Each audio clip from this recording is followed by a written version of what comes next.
Hello friends, Python के एक और वीडियो में आप सभी लोगों का स्वागत है। तो आज के इस वीडियो में हम पढ़ेंगे लूप्स के बारे में।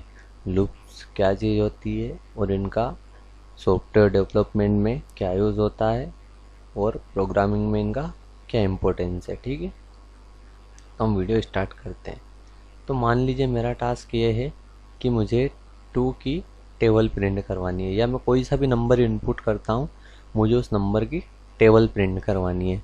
तो हमने प्रीवियस वीडियो में तो पढ़ रखा है कि किसी भी नंबर को इनपुट कैसे करवाना है। तो मैं नम नाम का एक वेरिएबल बनाता हूँ और उसमें इंटीजर टाइप की मुझे इनपुट चाहिए। तो मैं लिख दूँगा इनपुट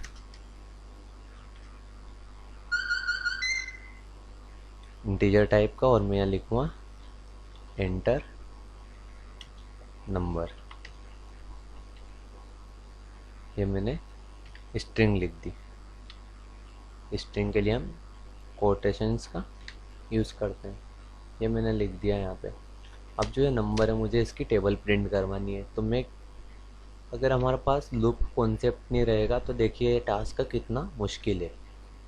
जैसे मान लीजिए मैंने नंबर इनपुट करा है 2 है, तो मैं क्या करूँगा, पहले तो उस नंबर को ही प्रिंट करूँगा, क्योंकि 2 1 जा 2 कितना होगा, 2 होगा। प्रिंट मान लीजिए मैंने कर दिया नम। फिर उसके बाद मुझे क्या करना है, उसमें फिर से उसी नंबर को ऐड करना है।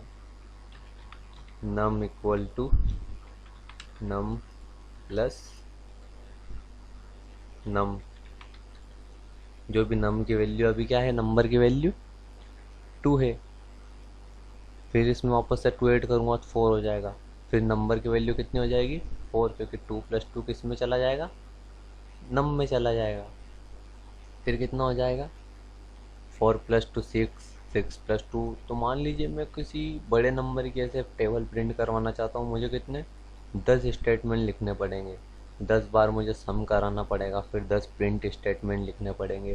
तो ये बहुत लेंदी हो जाता है। या फॉर एग्जांपल हम चाहते हैं कि हमें तो 1 से लेके तो 1000 तक नंबर को प्रिंट करना है। तो उसके लिए क्या मैं 1000 वेरिएबल बनाऊंगा या 1000 प्रिंट स्टेटमेंट लिखूंगा? ये सही तरीका नहीं है किसी प्रोग्रामिंग को करने का। तो इसलिए लूप्स का इंट्रोड्यूस किया गया है। ठीक है, तो हम देखते हैं लूप्स किस काम में आते हैं और उनका सिंटैक्स क्या है लिखने का। तो ये देखिए, पाइथन में 2 लूप होते हैं। फर्स्ट लूप होता है फॉर लूप और सेकंड होता है वाइल लूप। फॉर लूप को सिंटैक्स क्या है, फॉर वेरिएबल इन रेंज। हम कोई भी यहाँ पर्टिकुलर रेंज दे देंगे। जैसे मैं क्या चाहता हूँ कि 1 से लेके तो मुझे कहाँ तक 1000 तक मिले, तो ए की वैल्यू मैं कितने दे दूंगा, यहाँ पे ए की वैल्यू दे दूंगा मैं 1, और बी की वैल्यू क्या दे दूंगा मैं, बी की वैल्यू दे देता हूँ मैं यहाँ पे 1000। तो ये क्या करेगा, 1 से लेके 1000 तक की वैल्यू मुझे प्रिंट करके देगा। फॉर एग्जाम्पल, तो यहाँ वेरिएबल कुछ भी हो सकता है। जैसे मैं ले लेता हूँ, यहाँ वेरिएबल ए ले लिया मैंने, स्मॉल ए वेरिएबल ले लिया। तो हम क्या लिखेंगे, फॉर ए इन रेंज 1 से लेके कहाँ तक, 1000 तक, और दोनों को किससे सेपरेट करेंगे, कोमा से। फिर हमने क्या लगाया यहाँ पे लास्ट में, कोलन लगाया हुआ है। जैसा कि आपको दिख रहा होगा, मैंने यहाँ पे क्या लगा रखा है, कोलन लगा रखा है। ये देखिए यहाँ पे ये कोलन लगाया हुआ है मैंने। तो कोलन जब लगाते हैं ना और एंटर करते हैं हम, तो हमें एक ब्लॉक मिलता है। जैसे कि यहाँ मैंने लिख रखा है। तो ये देखिए, ये जो एरिया है ना, ये खाली दिख रहा होगा आपको। यहाँ पे मैंने कुछ लिख नहीं रखा है ये एरिया, जबकि ये मैंने 4 यहाँ से यहाँ तक ऐसे लिखा है, और ये एरिया इतना इतना हमें खाली दिखाई दे रहा है। तो इसको बोलते हैं इंडेंटेशन ब्लॉक। इसमें क्या है कि जो भी स्टेटमेंट इस स्पेस के बाद लिखे जाएंगे, जैसे स्टेटमेंट 1 और 2 मैंने इस स्पेस के बाद लिखे, तो ये इसके पार्ट है, फॉर लूप के पार्ट है। ठीक है, इसमें भी देखते हैं हम, वाइल लूप में भी सेम है। वाइल में क्या है, हम कंडीशन देते हैं। वाइल जब तक कंडीशन हमारी ट्रू रहे, मतलब कंडीशन जब तक हमारी सही रहेगी तब तक क्या रहेगा, हमारा लूप चलता रहेगा। और लूप किन किन स्टेटमेंट को रन करेगा, 1 to 3, क्योंकि ये इंडेंटेशन ब्लॉक के अंदर है, ये स्पेस के अंदर लिखे हुए हैं, ये स्पेस जो छूटा है यहाँ पे इसके अंदर लिखे हुए हैं। ये स्पेस बिल्कुल नहीं दिया गया है तो ये हमारा लूप का पार्ट नहीं रहेगा।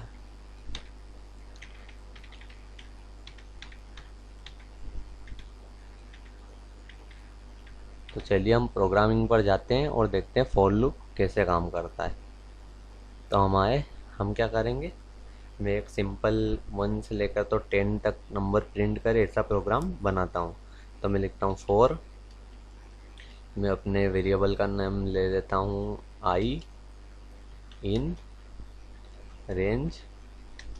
रेंज क्या दूंगा मैं, 1 से लेके तो मुझे कहाँ तक प्रिंट कराना है, 10 तक। तो मैं कितना लिखूँगा, 11, क्योंकि ये क्या करता है जो लास्ट वाली रेंज है ना उससे एक कम तक चलता है, तो ये कहाँ तक चलेगा, 10 तक चलेगा। फिर मुझे क्या लगाना है, कोलन लगाना है और इंटर करता हूँ। देखिए स्पेस आ गया, ये क्या आ गया, इंडेंटेशन ब्लॉक आ गया। तो इसमें मैं एक स्टेटमेंट को रन करवाना चाहता हूँ, मैं सिंपल प्रिंट करवाना चाहता हूँ किसको, आई की वैल्यू।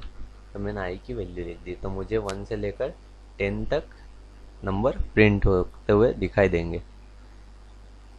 ये देखिए 1 से लेकर 10 तक मुझे नंबर प्रिंट होकर मिल गए हैं। अगर मैं चाहता हूँ, मान लीजिए कि मुझे 2 की टेबल प्रिंट करवानी है, तो मैं क्या करूँगा, आई को किस रेंज में रखूँगा, 2 से तो 21 तक, 21 तक मैंने रख दी रेंज। अब मान लीजिए मैं यहाँ पे एक और कोमा लगाता हूँ, तो उसके बाद क्या होगा, इसका मतलब ये है कि अपडेट कितना करना है, आई वेरिएबल को कितना अपडेट करना है। अगर मैं सिर्फ अभी ऐसा ही लिखता हूँ, मान लीजिए 2 से लेके तो 21 तक रेंज है और प्रिंट आई, तो ये क्या करेगा, 2 3 4 5 6 से मतलब लेकर कहाँ तक करेगा, 21 तक प्रिंट कर देगा। ये देखिए इसने क्या करा है, 2 3 4 5 20 तक प्रिंट कर दिया है। पर मैं ऐसा नहीं चाहता हूँ, मैं क्या चाहता हूँ कि हर बार जो आई है उसका अपडेट कितना हो, 2 से हो, तो मुझे 2 की टेबल मिलेगी। तो मैं क्या करूँगा, यहाँ पे एक और कोमा लगाऊंगा और यहाँ पे 2 लिख दूंगा। इस 2 का मतलब क्या है कि आई को किससे अपडेट करना है।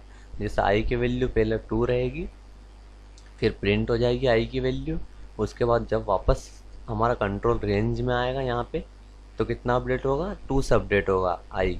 तो आई की वैल्यू पहले 2 थी, फिर 2 ऐड हो जाएगा उसमें, तो कितना हो जाएगा, 4 हो जाएगी। फिर 4 जब प्रिंट हो जाएगा फिर वापस से यहाँ आएगी कंट्रोल, फिर क्या होगा, 4 + 2 होगा तो 6 हो जाएगा। तो चलिए देखते हैं रन करके हमारा प्रॉपर आउटपुट मिलता है या नहीं मिलता है। ये देखिए बिल्कुल हम जो प्रिंट करवाना चाहते थे वही मिला है हमें, 2 से लेकर तो 20 तक हमें आउटपुट मिल चुका है।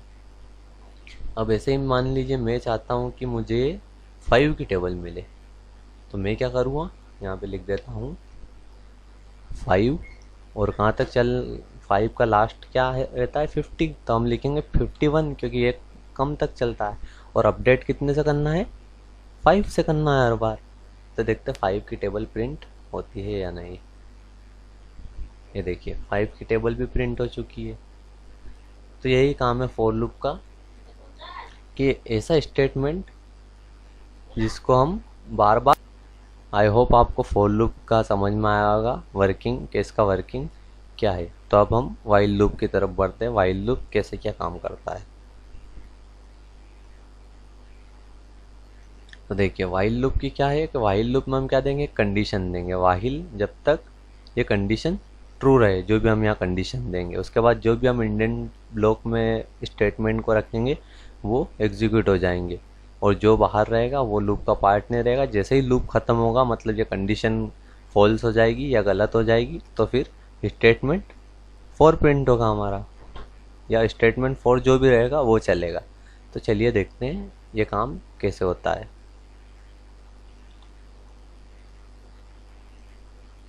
अब हम वाइल लूप की हेल्प से प्रिंट करेंगे। जैसे कि मैं चाहता हूँ कि एक नंबर है ए इक्वल टू में रख लेता हूँ 1, और फिर सिंपल वही प्रिंट करके देखते हैं हम 1 से लेकर 10 तक। तो मैं लिखता हूँ वाहिल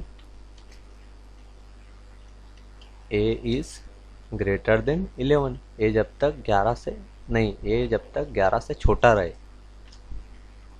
11 से छोटा रहे। फिर क्या लगाएंगे, सिंपल कोलन, और ये इंडेंट ब्लॉक में आ चुके हैं हम क्या कराएंगे, प्रिंट आई। और फोर लूप में जैसा अपने आप ऑटोमेटिक वैल्यू अपडेट होती है ना, ऐसा वाइल लूप में नहीं है, तो हमको मैन्युअली अपडेट करना पड़ेगा। तो अपडेट करने के लिए क्या करेंगे हम, ए इक्वल टू हर बार क्या करेंगे, ए प्लस 1, ए को 1 से अपडेट करेंगे तो ये वैल्यू अपडेट हो जाएगी। तो होगा क्या यहाँ पे, पहले ए की वैल्यू 1 है, चेक करेगा क्या ए 11 से छोटा है, कंडीशन क्या हो जाएगी हमारी, ट्रू हो जाएगी।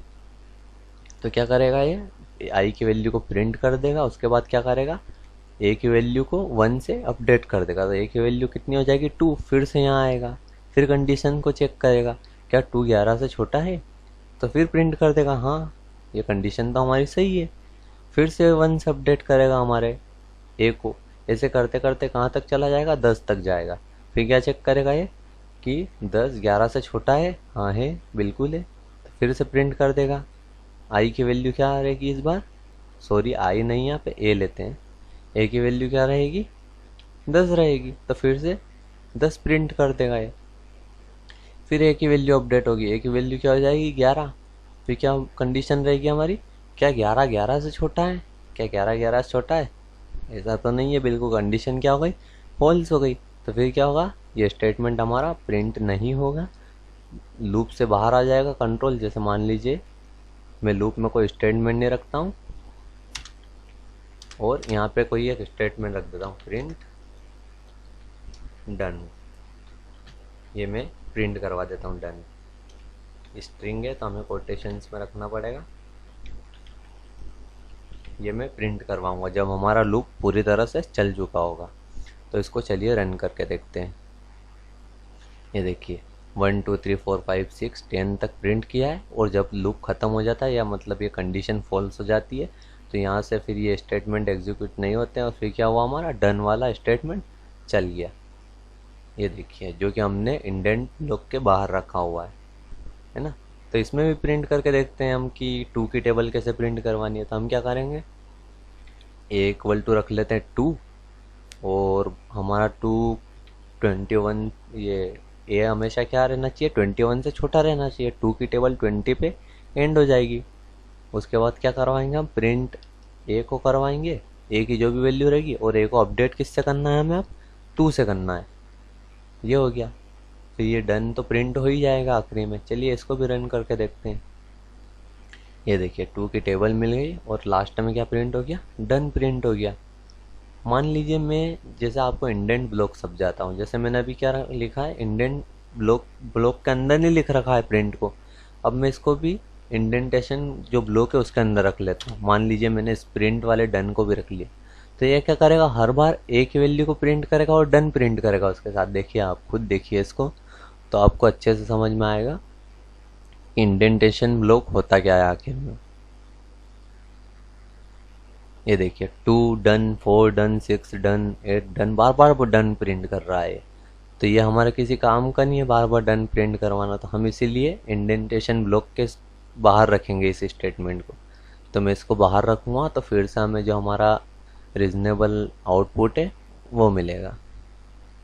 ये देखिए 2 से 20 तक प्रिंट हुआ है, उसके बाद ही डन प्रिंट हुआ है। तो आपको इंडेंटेशन ब्लॉक का फंडा भी सही से क्लियर हो गया होगा, मैं ऐसा सोचता हूँ। और इस वीडियो को यहीं एंड करता हूँ। आप और कुछ फॉर लूप या वाइल लूप के बारे में सीखना चाहते हैं तो कमेंट करिए, मैं बिल्कुल आपकी बात मानूंगा और अच्छे अच्छे वीडियो लाता रहूँगा। मिलते हैं एक नए टॉपिक के साथ नए वीडियो में। Thank you for watching.